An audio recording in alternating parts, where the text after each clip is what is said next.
Bonjour YouTube, je suis Sébastien et pour ceux qui me suivent depuis longtemps, vous m'avez déjà vu faire un certain nombre de constructions en acier, que ce soit des étagères, des range-bûches, locales poubelles, tout un tas de choses.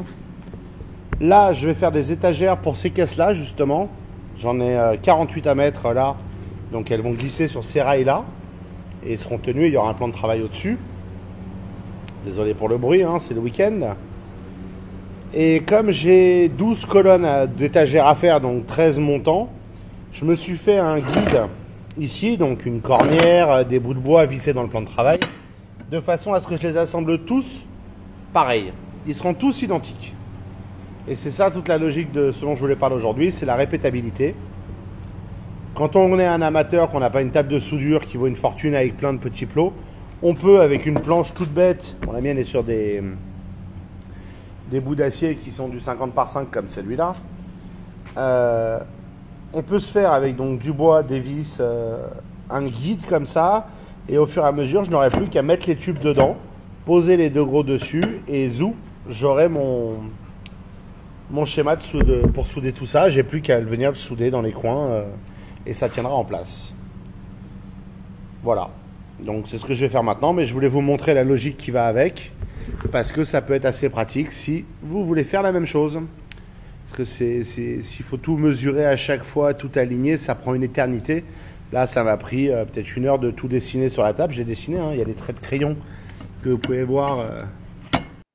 Et avec ça, vous allez voir que ça devient beaucoup plus facile d'assembler des structures en acier comme ça, de façon efficace. Alors, vous le voyez en très très rapide, évidemment, mais j'ai quand même gagné un temps fou en n'ayant pas à remesurer, réajuster, vérifier que c'est carré. Et comme vous pouvez le voir, en plus, il y en a qui ont des tubes des deux côtés, forcément, puisqu'il y a les caisses des deux côtés. Donc, il suffisait de les mettre deux fois et j'avais mon ensemble nickel du premier coup. Et à chaque fois, le même, identique. Toutes les caisses se retrouvent au même niveau. Vous le verrez à la fin dans le résultat du processus. Et c'est ce qui m'a permis de souder tout ça beaucoup plus vite. Alors, je suis tombé en panne de fil à un moment, il a fallu que j'en commande. Ce sont des choses qui arrivent parce que je fais tellement de projets que je suis pas organisé, mais ce genre de petits gabarit d'assemblage, si vous voulez, c'est un truc qui peut vous faire gagner un temps fou si vous vous retrouvez à faire de la soudure comme ça à répétition. Et c'est vraiment pas très compliqué à faire. Alors oui, il y a une planche qui va servir, qui sera jetable en fait. Elle est faite pour être utilisée jusqu'à ce qu'elle soit plus utilisable. Et ce jour-là, bah, direction la benne ou le feu selon le bois que vous utilisez. Et si vous avez une cheminée. Et puis ce jour-là, on remplace la planche, on en prend une autre et on recommence. Au final, vous n'allez pas faire des structures en acier en tant qu'amateur toute votre vie. Moi, j'arrive au bout de celles qui sont prévues. Il y en aura forcément d'autres parce que c'est comme ça. Mais faire ces petites choses m'a changé la vie dans la façon de travailler. Je vous le recommande au plus haut point.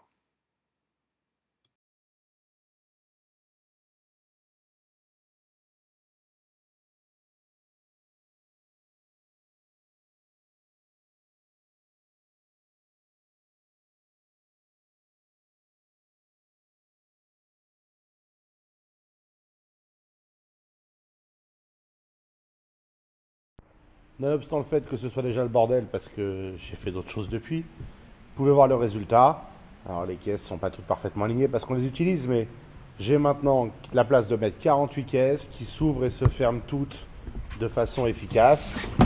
Celle-là, c'est du merdier qu'il faut ranger. Colle et scotch, hop. Peut-être rangé dans les caisses, c'est prévu. Mais déjà à minima, j'ai toute ma structure que j'ai soudée. J'ai mis ensuite des grands montants en haut pour faire porte-plan de travail. Hein. C'est des tubes de 5 mètres de long puisque ça fait 5 mètres en tout. Et nous avons le résultat. Et ça fonctionne et ça tient très bien. Et j'ai mis des planches d'OSB dessus pour faire plan de travail. Et la vie est belle. Tout ça parce que j'ai pris le temps de faire un gabarit. Ça s'est assemblé nickel du premier coup. Et le résultat est parfaitement utilisable. Je vous remercie d'avoir suivi cette vidéo. J'espère qu'elle vous aura intéressé et vous aura été utile. Si c'est le cas, pensez à vous abonner et à la liker. Et puis si vous avez des questions ou des remarques, les commentaires sont là pour ça.